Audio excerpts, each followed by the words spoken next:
Salmos capítulo 89.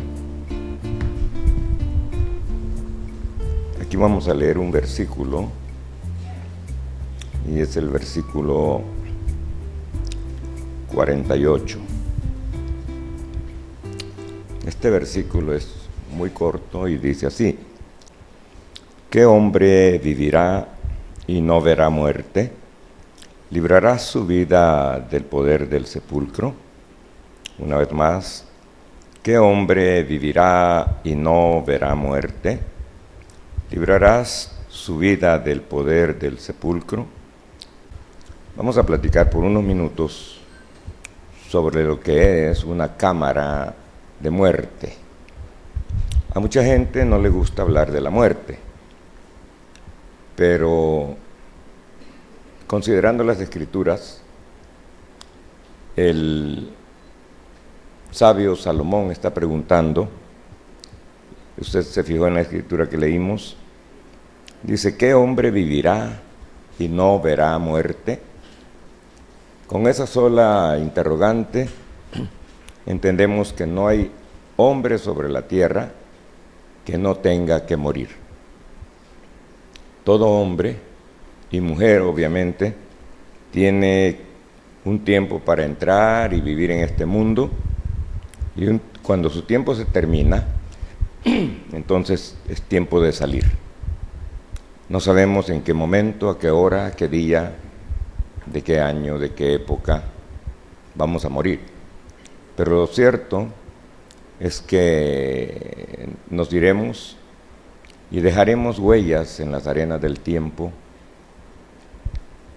La generación que nos ha conocido nos recordará.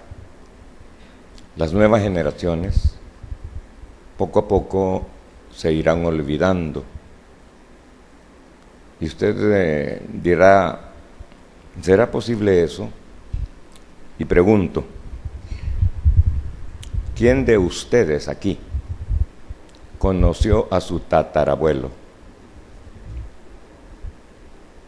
¿Hay alguien que conoció a su tatarabuelo? ¿A su papá lo conocieron? ¿A su abuelo? Indudable o posiblemente lo conocieron. Pero ya una generación más atrás, ¿su bisabuelo dónde? ¿Su tatarabuelo dónde estará? Dice: ¿por dónde pasé yo? ¿Por dónde pasó usted para poder manifestarse en este mundo? Recuerdo, y lo he comentado en más de una ocasión, en mi caso personal, mi padre viajó del oeste de este país, del departamento de Sonsonate, de Izalco, al centro de la capital, y mi madre viajó del oriente del país, de La Paz. Vino de Santiago Nonualco, la trajeron sus familias al centro, se unieron en el centro y yo vine a aparecer acá. La pregunta es: ¿por qué tuvo que ser así? ¿Por qué mi papá no se casó con una mujer de allá de su lugar, de su departamento, de su territorio, de su entorno que él manejaba? ¿Por qué? ¿Por qué tuvo que viajar a San Salvador para que yo viniera? Recuerde, yo andaba en los lomos de él, así como usted andaba en los lomos de su papá. Solo necesitaba un punto de apoyo, que es con el cual colaboró su mamá, para poder darnos, tanto a usted como a mí, un cuerpo en el cual pudiéramos habitar. Entonces mi cuerpo fue formado, y yo vine, y el primer grito que escuchó mi mamá, o la enfermera, o quien lo haya escuchado, eso indicó que yo ya estaba metido en este cuerpo. Y ahora estoy hablando con ustedes. Lo he dicho muchas veces, a mí nadie me conoce. Conocen mi casa, en la que yo vivo. Yo conozco sus casas, de algunos de ustedes, en la que ustedes viven. Pero un día esa casa, gradualmente, se irá desvencijando. ¿Sabe lo que eso significa, verdad? Se va deshaciendo, se va destruyendo, va envejeciendo. Cuando yo nací, cuando yo tenía 7, 8 años, ¿qué pensaba yo que alguna vez iba a peinar canas? ¿Usted sí, hermano Río? ¿Qué pensaba cuando era un joven yo, con una vista excelente, que iba a necesitar ayuda? Lentes para poder ver y leer, cuando yo tenía una vista, bueno, demasiado buena. Pero todo por servir se acaba. Entonces, es una cosa lógica, que así como entramos, tendremos que salir. Lo bueno del caso, en el caso nuestro, es que no sabemos cuándo. Los que están condenados a muerte, ellos ya saben cuándo los van a ejecutar. Pero me quedo pensando y digo, bueno, ¿cuál es la razón de nosotros venir a manifestarnos en este mundo, en la época que sea? ¿Cuál es la razón? Me está diciendo el sabio Salomón aquí, ¿qué hombre vivirá y no verá muerte? ¿Será que el sabio contradice las Escrituras? Porque la Biblia dice que Enoc solamente subió. ¿Verdad que es lo que dice la Biblia? No dice que murió. De Elías dice que fue arrebatado en un carro de fuego. No dice que murió. ¿Estará correcta la Biblia que manejamos nosotros? Lo quiero poner a dudar a usted. Quiero que comience a entrar una duda en usted para probar, a ver qué es lo que usted cree, qué es lo que usted sabe. La Biblia dice que Elías fue arrebatado en un carro de fuego. De Moisés dice que subió a la montaña para ver muerte y no se supo más de él. Ya hemos aprendido y hemos escuchado que ellos están reservados para venir y predicarle a los israelitas, para sacar 144,000. Y hace muchos años, muchísimos años atrás, yo prediqué acerca de Enoc y prediqué de las 3 pirámides. No lo he vuelto a predicar. Eso fue allá hace muchísimos años. Muchos de ustedes aquí, de los jóvenes, ni nacían todavía cuando yo prediqué ese tema. Pero fíjese, cuando nosotros venimos aquí, al tema que nos ocupa, a la Biblia, nos ponemos a pensar, cuando la hermana fulana se vaya de este mundo, no voy a decir el nombre para que no digan, no, ya el hermano vino a profetizarle que se va a morir, porque las interpretaciones vuelan, hermano, así, ¿verdad? Bueno, pero la hermana fulana, cuando ella se muera, la pregunta es, ¿qué información o qué huellas va a dejar en este mundo? Con todos los que la conocieron, a esa hermanita, van a decir, bueno, no, pues la hermana era una buena persona, se miraba que era bastante entregada al Señor, pero ¿qué huellas dejará? ¿Dejará hijos? ¿Dejará nietos? Y gradualmente, pasando las generaciones, las nuevas generaciones, 3, 5 generaciones más abajo, no se van a recordar de ella.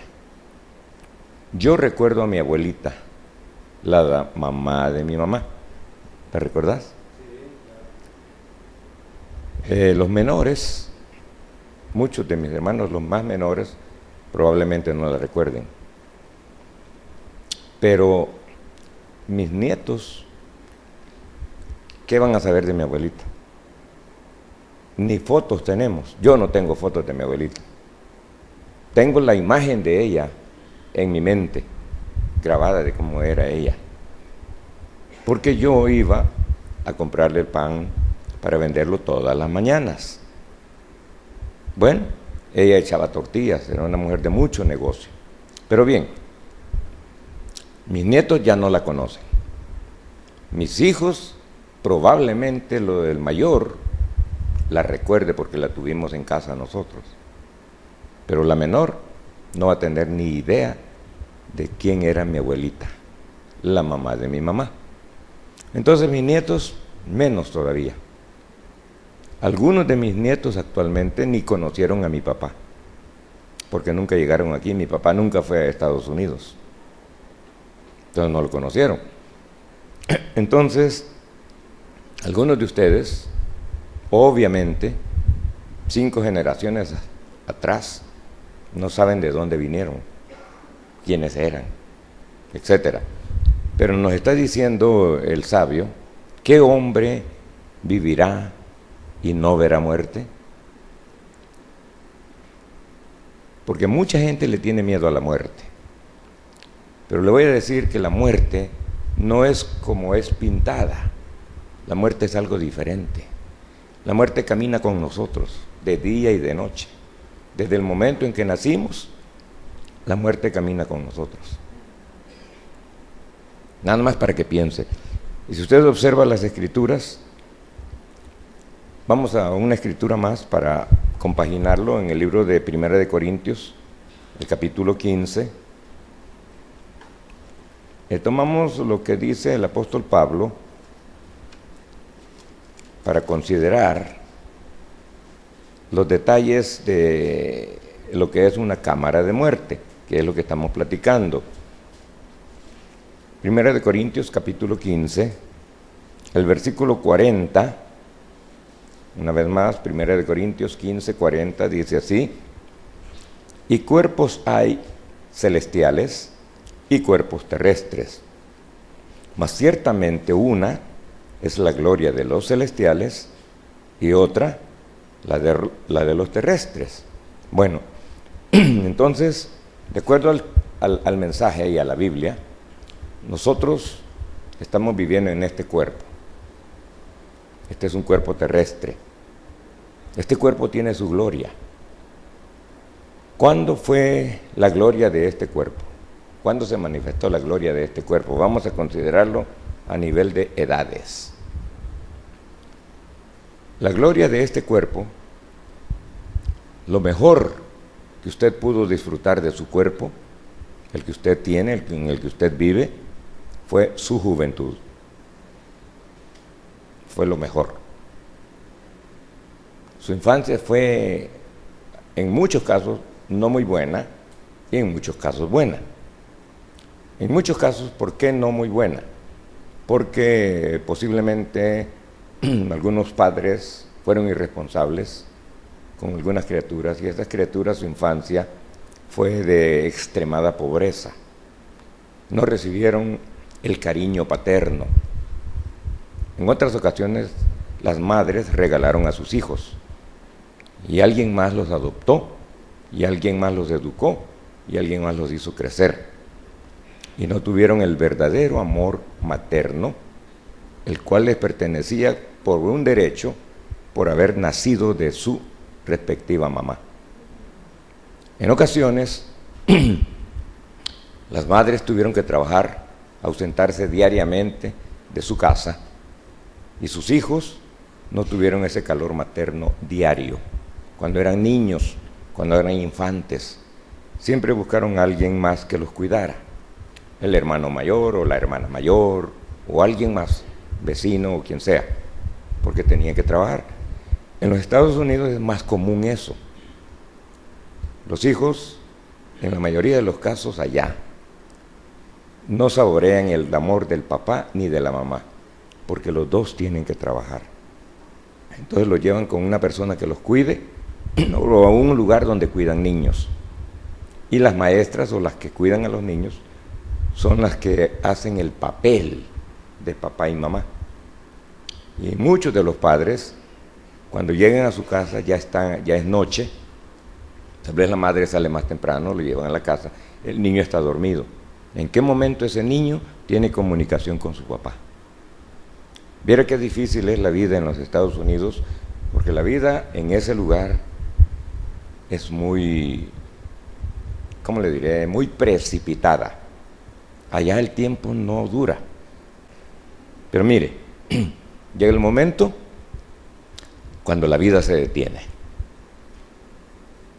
Ahorita nosotros, la vida está funcionando, se detiene la vida. Un día usted lo va a experimentar. Yo, como les digo a los hermanos, he aprendido muchas cosas, pero yo no sé cómo morir. Yo no he aprendido a morir todavía. Creo que es lo último que Dios me va a permitir aprender. Y entonces tener la experiencia de cómo uno muere. Yo no sé cómo morir en realidad, honestamente. Sé lo que es un dolor de muelas, cuando hace añales que me dolían las muelas. Sé lo que ha sido, bueno, casi no, dolor de cabeza muy poco. Sé lo que ha sido un dolor de estómago. Pero no tengo la experiencia de saber cómo morir. ¿Qué será mejor morir? ¿Cómo será mejor morir? Ahogado, crucificado, enterrado en tierra, quemado, cortado en pedacitos. ¿Qué será mejor? Las hermanas no quieren que hablemos de muerte. Mire, hermano Francisco, ¿se da cuenta por qué estos temas casi no se tocan? Porque están desesperadas y se están haciendo un mundo de cosas. Lo cortaron en 1.000.000 de pedacitos. Y cada pedacito, y después lo revuelven todo. ¿Y de dónde es cada pedazo? No, el hermano Jorge está exagerando. Pero la cosa es que hay muchas formas de morir. Pero yo no sé cómo morir. Un día voy a saber. Mi papá ya sabe cómo morir. Su mamá y su papá, hermano Francisco, ellos ya saben cómo morir. Pero usted no. Su mamá vive todavía, ¿verdad? Ya falleció también. Ya aprendió a morir su mamá, imagínese, hermano. Hace muchos años, un niño que nosotros tuvimos con mi esposa, se llamaba José Daniel. Fue duro que se nos muriera ese niño. Era un bebé. Es el único que se nos ha muerto a nosotros. Pero ese niño aprendió a morir. Y yo no. Pero un día voy a aprender, ¿no? Un día voy a aprender y van a decir los hermanos, vaya, entonces sí se van a acordar, los que están aquí esta noche van a decir, vaya, hoy sí el hermano Jorge ya aprendió a morir. ¿Verdad? Decir, qué barbaridad. No sabe si va a explotar en un avión, no sabe si va a caer en un barranco, en un carro. Como anda trabajando en la misión, ¿verdad? No sabe si va a morir en el mar, ahogado. No sabe si, bueno, la muerte que usted quiera imaginarse. El punto es que la clave de todo el negocio es que mi espíritu, el que está hablando con ustedes, salga de este cuerpo. Así de simple. Entonces llegará el momento en cuando, para mí, se detendrá la vida. Cuando se detenga la vida en mí, ¿qué voy a dejar? ¿Estamos hablando? ¿De qué estamos hablando? Cámara de muerte. Todavía no les he dicho que es una cámara, ¿verdad? Muchos conocen la cámara fotográfica, ¿verdad? La mayoría. Y los teléfonos celulares. No, este tiene cámara. Pero una cámara, ¿qué es una cámara? Miren el significado de lo que es una cámara. Una cámara dice que es un cuarto, usualmente privado, en una casa o apartamento. Nosotros una cámara la conocemos como recámara, ¿verdad que sí? ¿O no se conoce aquí como recámara? Una recámara, bueno, me voy a mi recámara, el dormitorio, el cuarto para dormir. Me voy a la sala. La sala no es una cámara. La cocina no es una cámara, aunque esté separada. Pero mi recámara es donde yo voy a dormir, a descansar. Pero también dice que es usualmente privado en una casa. ¿Qué es lo más privado en una casa? ¿No es la recámara para dormir? ¿O es la cocina lo más privado en las casas de ustedes? Dice, en una casa o apartamento. Una segunda definición de las muchas que hay dice que es la oficina privada de un juez. ¿Han estado alguna vez ustedes ante un juez? ¿Alguien ha estado ante un juez? ¿Alguna persona aquí? Yo he estado en más de una ocasión hablando con un juez. Cuando uno llega a hablar con el juez, por la razón que sea, ahí no entra nadie, nada más la persona y el juez. Porque no estamos hablando de un juicio. En un juicio está el abogado defensor, el abogado acusador, los testigos, el jurado, etc. Pero estamos hablando de entrar a la cámara, a la recámara o cámara de un juez. Es un cuarto privado de un juez, donde el juez le va a decir a usted esto y esto y esto y esto y esto y esto. Bien, pero fíjese, cuando nosotros nos vayamos de este mundo, vamos a entrar a una cámara de muerte. Mire cómo lo dice el hermano Branham, solamente para que usted lo observe. Dice el hermano Branham así en el mensaje Expectativa. Este mensaje lo predicó en Nueva York el 5 de abril de 1950. Y mire cómo dice: si yo tuviera que irme y ser sepultado antes de que Jesús venga, ya está arreglado que cuando sea colocado debajo del polvo, que ellos canten: solo creed, todo es posible. Mire lo que dejó arreglado el hermano Branham. Él dejó arreglado eso, es lo que está diciendo, ya está arreglado eso. Cuando yo me muera, cuando yo me vaya, si me voy antes que el Señor Jesús venga, dice, ellos, ya está arreglado, que canten, dice, solo creed, todo es posible. Si ustedes se enteran, o sea, se dan cuenta que me voy en esa hora, solo deténganse en algún lado y recuérdenme, tararé para sí mismo, solo creed. Fíjese, me pregunto yo, ¿cuántos creyentes de este mensaje han tarareado eso, de acuerdo al tema, en honor al hermano Branham? ¿Usted, hermano Francisco? Obviamente que no, ¿verdad? Un día nos dimos cuenta que el hermano Branham murió. Yo nunca lo he tarareado. ¿Usted sabe lo que es tararear, hermana? ¿Usted? ¿Sí, verdad? Pues ¿quién no va a saber aquí, verdad? Hasta yo lo sé. Entonces, solo creed, dijo él, si ustedes se enteran, o sea, se dan cuenta que me voy en esa hora, solo deténganse en algún lado y recuérdeme, tararé para sí mismo, solo creed. ¿Por qué? Porque yo creo que algún día saldré de nuevo. Nosotros vamos hacia una cámara oscura, una cámara de muerte. Cada uno entra a esa cámara. Y cada vez que nuestro corazón late, nos acercamos un paso más. Algún día yo debo entrar en esa cámara y cuando llegue al último latido de mi corazón, yo no quiero entrar allí como un cobarde. Yo quiero envolverme en su justicia, colocarla alrededor de mí y entrar en esa cámara sabiendo que lo conozco a Él en el poder de su resurrección. Y cuando el ángel clame y la voz de trompeta suene, yo quiero salir de entre los muertos. La pregunta para nosotros aquí es, si Dios nos llamara hoy, ¿estamos preparados? Jóvenes y adultos, los niños, un niño, no, dice, el hermano Jorge se puso a predicar ahí de la muerte, no, si yo soy un niño apenas. Su hijo, hermano, que está allá, dice, ay, tengo toda una vida por delante. Mi hermano Jorge habla de eso porque ya está viejito. Mi hermano Francisco también ha de hablar de lo mismo porque también ya está viejito. Mi hermano Rigo le dice amén porque también ya está viejito. Y puros viejitos nos estamos convirtiendo aquí.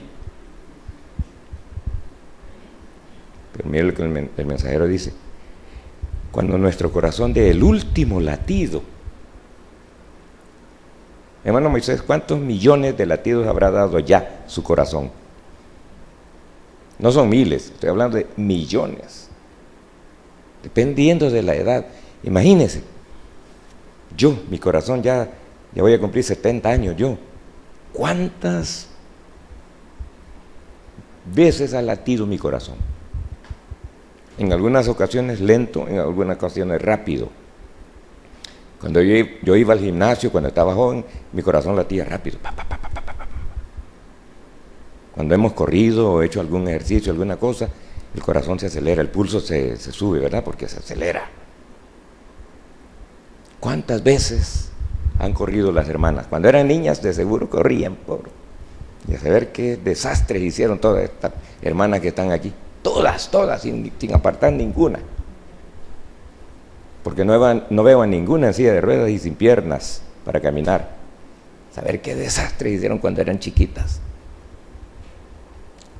Usted no era travieso, hermano Francisco. Han de haber testigos, ¿verdad? Han de haber testigos. ¿Sabe lo que hacía mi hermano? Efraín era un bandido, man. Estaba chiquito así, mire, y era bien colocho y con su pelo hasta aquí. Este perverso, mi mamá tenía una tienda.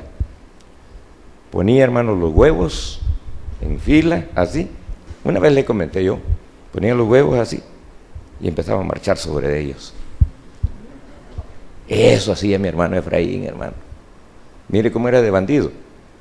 En otra ocasión se llevó a mi hermano Samuel a cortarle el pelo. A él se lo cortaron bonito allí. Y dijo, a ver, córteselo pelón, a la pelona.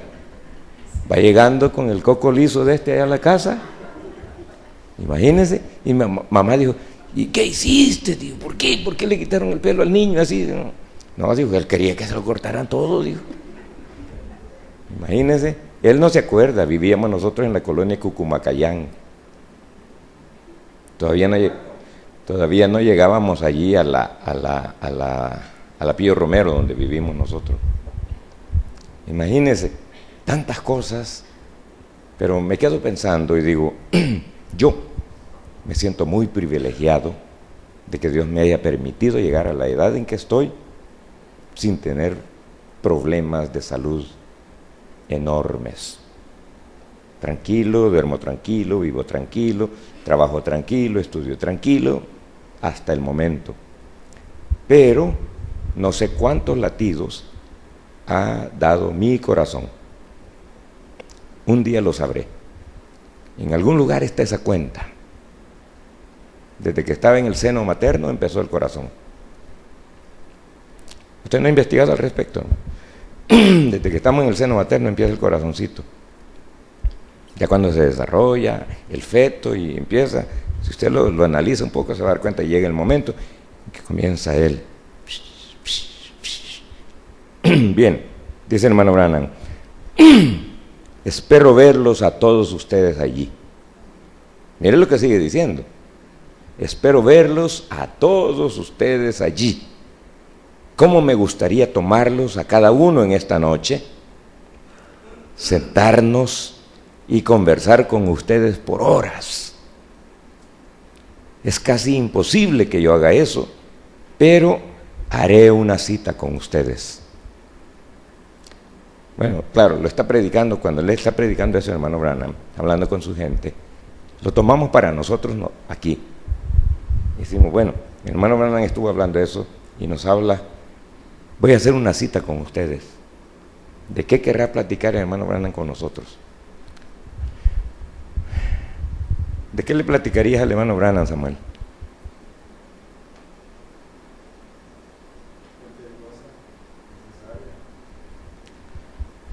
¿Se da cuenta cuando las preguntas vienen y no estamos preparados? ¿De qué voy a platicar con el hermano Branham? ¿Qué podría platicar con él? Hay tantas cosas que preguntarle, que platicar con él. Yo casi no he contado estas cosas.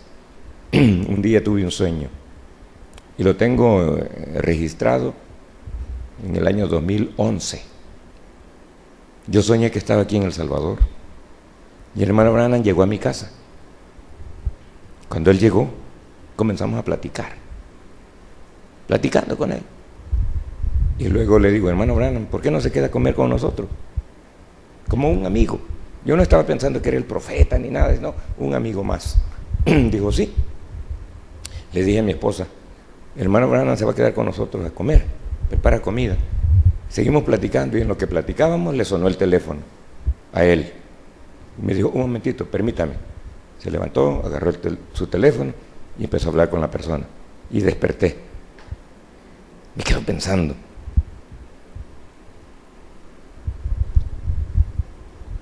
Si él nunca conoció un celular,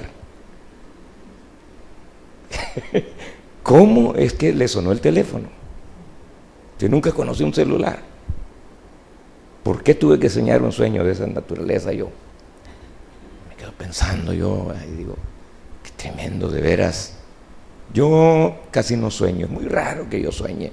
Me da miedo soñar porque se me cumplen los sueños. Algunos de ellos, de los pocos que he soñado, lo más en toda mi vida, unos 7 sueños, algunos de ellos se me han cumplido exageradamente al pie de la letra. Por eso le agradezco al Señor que yo no sueño. Por eso antes yo no creía en los sueños, nada, ese cuento. Pero cuando ya empecé yo a tener uno que otro sueño, entonces sí me di cuenta que sí existen los sueños. Pero volviendo al punto, dice el hermano Branham, espero verlos a todos a ustedes allí. ¿Cómo me gustaría tomarlos a cada uno en esta noche? Sentarnos y conversar con ustedes por horas. Es casi imposible que yo haga eso, pero haré una cita con ustedes y por la gracia de Dios la cumpliré. Si ustedes la hacen conmigo. Algún día, cuando esto se termine, sentarnos allá junto a los ríos de vida, donde conversaremos por 1000 años el uno con el otro y hablaremos de las cosas antiguas. A veces no pensamos en eso, ¿verdad? Hablamos del hermano Branham, conocemos parte de su vida, conocemos esto, decimos esto, pero nunca quizás nos hemos puesto a pensar ¿qué será sentarse a platicar con el hermano Branham en un idioma que todo mundo conozca, que no hayan diferentes lenguas, pero comenzar a platicar con él?